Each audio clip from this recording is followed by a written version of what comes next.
Hello everybody and welcome back. As always, I am Mateo311 and this is your channel for everything VR related. Today, we're going over the best VR games that for one reason or another, you most likely never tried. This is a combination of things like older titles, hidden gems, exclusive games, and some more recent titles that didn't get the credit they deserve. Before we start going through this list, I want to hear down in the comments right now what your favorite VR game that you feel like didn't get enough credit is. Also make sure to comment throughout the video whenever you agree or disagree with me. Now there are of course links and timestamps if you want to skip ahead. Well, let's start things off with exclusive titles that really need to be brought to other VR platforms. First up is the PlayStation VR 2 remaster of Resident Evil 4. Sadly, only 2% of the worldwide players that own this game actually tried the title in VR. That's only 165,000 players. That right there is tragically low, and it's only approximately 5% of the total PlayStation VR 2 population. Now there is the possibility that we're burnt out on Resident Evil 4, as the title has been remade countless times in the past decade, but this modern version is definitely worth playing through, and the same goes for the Quest version of Resident Evil 4. Now, unlike the PlayStation remake, this title was extremely popular, but it was also one of the first Quest 2 exclusives, so new users to the VR ecosystem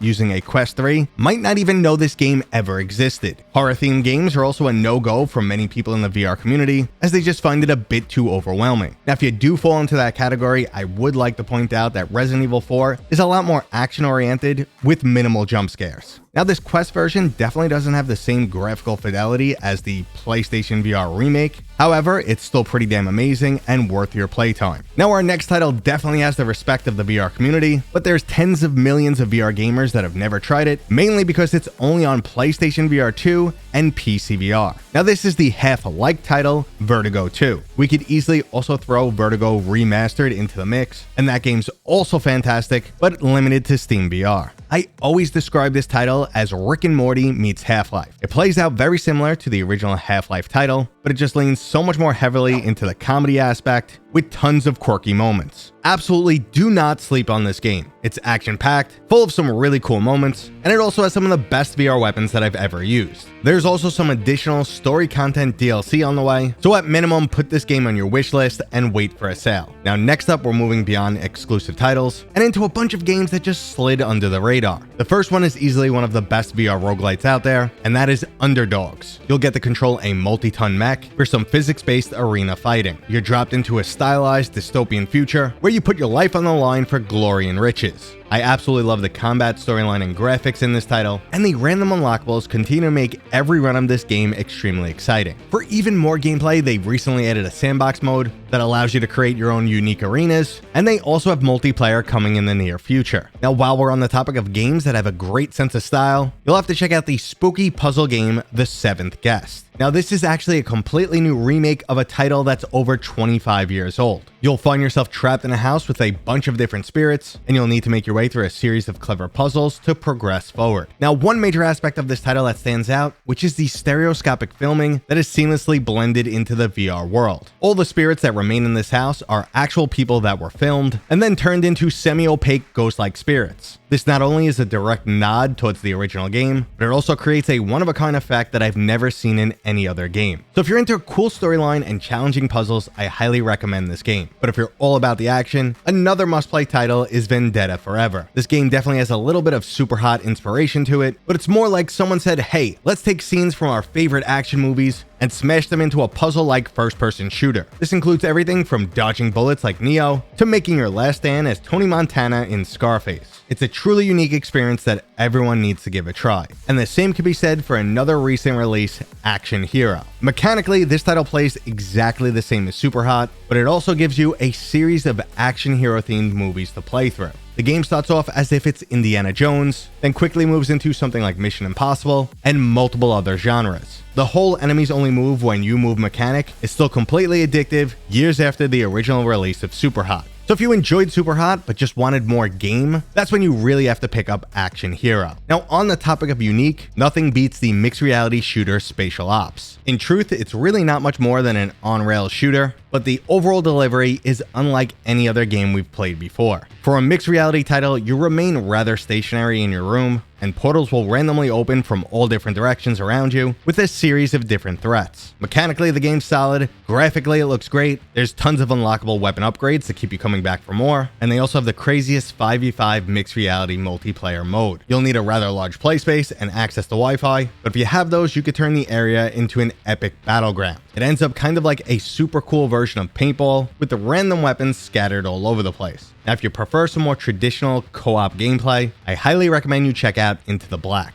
Not only does this game have a cool storyline and great graphics, but you could also play through it with a bunch of buddies, and it reminded me a lot of the flat screen title Deep Rock Galactic.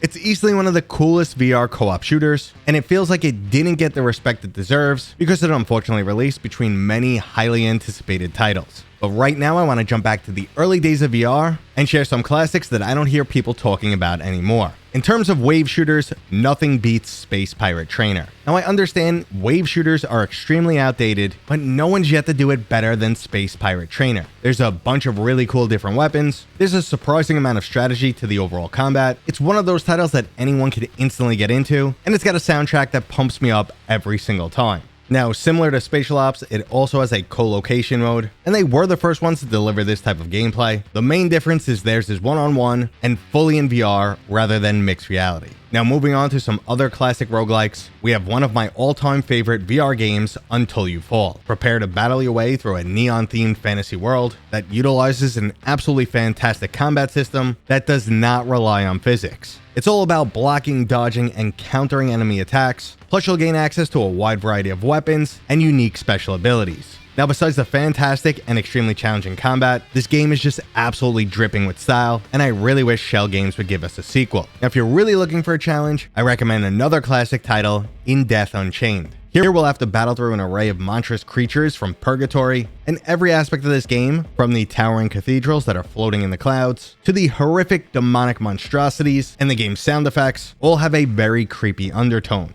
Now, it's not quite a horror game, but it definitely feels like it from time to time. There's also this really unique mechanic where you could teleport yourself across the map with the use of your arrow or bolt. It's not gimmicky at all, it's a major mechanic, and if you're someone who's truly looking for a challenge, this is one of the hardest VR games out there. Now, there's also a series of other extremely popular classic VR games that were never experienced by the newer generation of Quest 2 or Quest 3 players, and in turn it led to their sequels not doing as well. The easy first example that comes to mind is Moss Book 1 and 2. Moss is one of the best, if not the best, puzzle platformer in VR. It's stunningly beautiful. By the end, you're going to fall in love with Quill and feel like she's your real-life buddy, and both the combat and puzzles have the perfect level of balance, where they're never too challenging that they become frustrating, but also just difficult enough to keep you fully engaged. Now, like I said, Moss Book 1 is a classic beloved title, but the sequel just didn't make as much of a splash, which is really sad because it was an even better game. And I would say the same for the absolutely fantastic Lone Echo series. Not only is it stunningly beautiful, but it's also hands down one of the best storylines in VR. Besides the slow first hour of both games, every other aspect of them was absolutely fantastic, and Lone Echo 2 was basically the last big hurrah for pcvr. It's an absolute tragedy that the studio Ready at Dawn was shut down by Meta, and I would have loved to see a lot more games set in the Lone Echo world. Now, I just want to end this video off with a bunch of games that I didn't mention.